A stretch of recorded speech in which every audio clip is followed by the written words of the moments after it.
The Young and the Restless spoilers Tuesday full episodes January 7, 2025 Ian Ward's bold move. Ian Ward's sudden appearance at the Newman estate was both calculated and audacious. Striding confidently into enemy territory, he knew exactly what he was doing. Dressed impeccably and wearing an infuriating smirk, Ian was no longer the shadowy figure of Genoa City's past.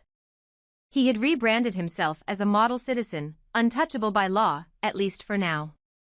Victor Newman, standing in the grand living room of his mansion, narrowed his eyes as Ian walked in uninvited. "You've got some nerve showing up here, Ian," Victor growled, his voice low and threatening. Ian raised his hands in mock surrender. Now, Victor. I'm not here to cause trouble. I'm just visiting, as any good neighbor might. I've turned over a new leaf, after all." Victor remained unmoved, his piercing gaze fixed on Ian. He knew better than to take the bait. Ian wanted a reaction, something rash that would give him the upper hand. If Victor so much as laid a finger on him, Ian could spin the narrative and claim to be the victim. "You don't belong here," Victor said coldly, refusing to rise to the challenge. "And you never will." Nikki's unease as Ian's presence lingered. Nikki entered the room. Her composure faltered for a brief moment, the memories of her harrowing past with Ian flashing before her eyes. But Nikki, ever the resilient Newman matriarch, steadied herself. She refused to let Ian see the fear or disgust he inspired. "Well, Ian," she said, her voice calm but distant, "it's been a long time. What brings you here?" Ian turned his charming yet insincere smile toward Nikki. "Ah, Nikki. Always a vision of grace. I came to pay my respects, of course. And perhaps to remind dear Victor that not everyone stays buried in the past." Nikki's stomach churned, but she held her ground. "You should know better than to provoke Victor. And if you're really the changed man you claim to be, maybe it's time you stopped dwelling on the past yourself." For a fleeting moment, Ian's smile wavered, but he quickly recovered. "Wise words, Nikki. I'll take them under advisement." Jordan and Sharon, a terrifying confession. Meanwhile, in a dimly lit room far from the Newman estate, Sharon was bound and pleading for her life. Jordan stood over her, a dangerous gleam in her eyes as she revealed her twisted motives. "Please, Jordan," Sharon begged, her voice cracking. "I don't understand. I haven't done anything to you. Why are you doing this?" Jordan leaned in closer, her expression cold and calculating.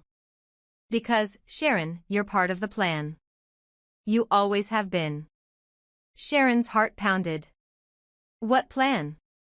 What are you talking about?" Jordan's voice lowered to a chilling whisper. "Heather's death.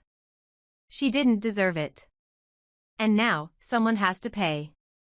Sharon's eyes widened with fear. "Heather? What does this have to do with me? I didn't hurt her." Jordan's lips curled into a twisted smile. "No, you didn't. But Ian and I, we have our own sense of justice. And you, Sharon, are the perfect pawn in this game." Sharon's fear and desperation. Sharon's body trembled as the weight of Jordan's words sank in.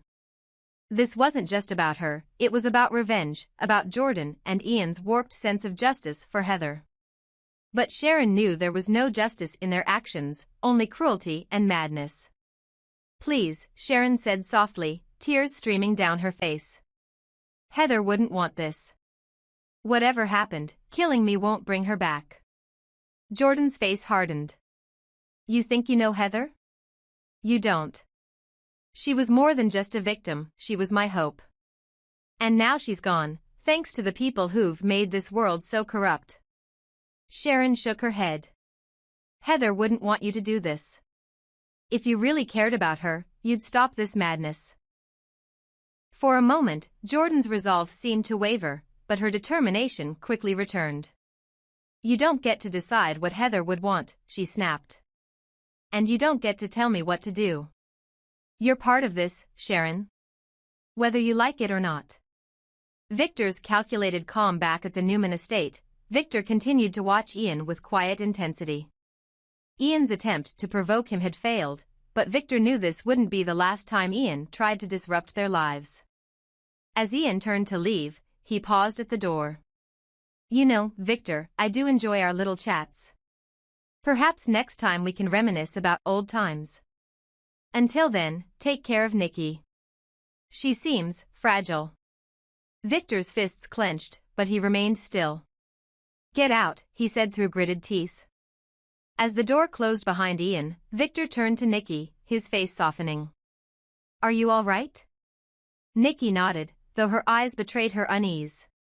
"He's not the same man he pretends to be, Victor. He's up to something."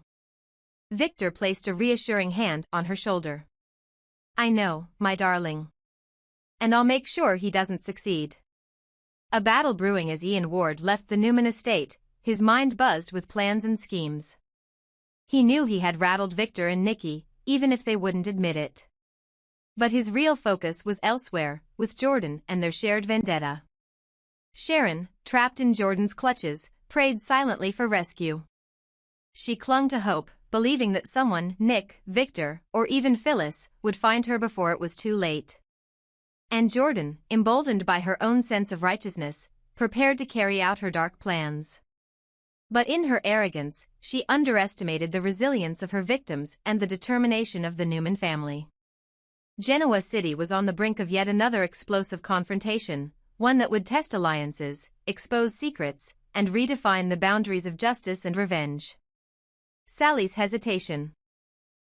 A love-divided Sally Spectra had always been a woman of ambition and determination, but when Billy Abbott dropped to one knee and presented her with an engagement ring, she found herself overwhelmed with uncertainty. His proposal was heartfelt, sincere, and filled with the promise of a future together. But for Sally, accepting the ring wasn't just a step forward, it was a choice that would shape the rest of her life. "Billy," she said softly, her voice trembling, "I can't say yes, not yet." Billy's face fell, the vulnerability in his expression impossible to miss. "What do you mean, Sally? I thought we were happy. I thought this was what you wanted." Sally's heart ached, seeing the pain in his eyes. "It's not that I don't care about you, Billy. I do. But I need time to think. This isn't just about us. It's about me figuring out what I really want." What Sally didn't say, but couldn't stop thinking about, was Adam Newman. Though their relationship had ended, her feelings for him lingered like an unshakable shadow. Could she truly move on with Billy when her heart was still tethered to Adam? Billy's heartbreak. Billy's initial response was a mixture of confusion and hurt. "What am I doing wrong?" he wondered aloud to Lily, his confidante, later that evening. "I've given Sally everything. I've tried to be the man she deserves, but it's like I'm always competing with a ghost." "Adam." Lily placed a reassuring hand on his shoulder. "Billy, it's not about you being wrong.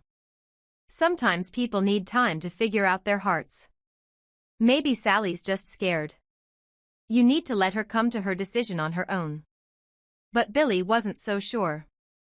He had poured his heart into their relationship, and Sally's hesitation left him questioning whether they truly had a future together. Kyle and Summer's secret exposed elsewhere in Genoa City, another storm was brewing. Kyle Abbott and Summer Newman had shared a complicated history, one filled with love, betrayal, and rekindled emotions. When the two recently shared a secret, impulsive kiss, they thought no one else would know. But someone had been watching and had snapped a photo of the moment. The image captured everything: the passion, the familiarity, and the undeniable chemistry between Kyle and Summer. And now, that photo was on its way to Clare. Clare's world shatters. Clare, who had been planning her wedding to Kyle with excitement and hope, was about to face a devastating revelation. When she received the photo, her heart sank. The evidence was undeniable. Kyle, the man she thought she could trust, had betrayed her. Though Clare had suspected that Kyle and Summer still had lingering feelings for each other, seeing it so blatantly confirmed was a different kind of pain. The kiss wasn't just a mistake, it was a sign that Kyle wasn't fully committed to her. The end of an engagement before the wedding could take place, Clare confronted Kyle. "How could you do this to me?" she demanded, holding up the photo. We were supposed to start a life together, Kyle. Was any of it real? Kyle, caught off guard, tried to explain. Claire, look, it was a mistake. I wasn't thinking, no, Kyle, Claire interrupted, her voice steady despite the tears in her eyes. You were thinking. You were thinking about Summer. You've always been thinking about her. Kyle didn't deny it. The truth was, his feelings for Summer had never completely faded.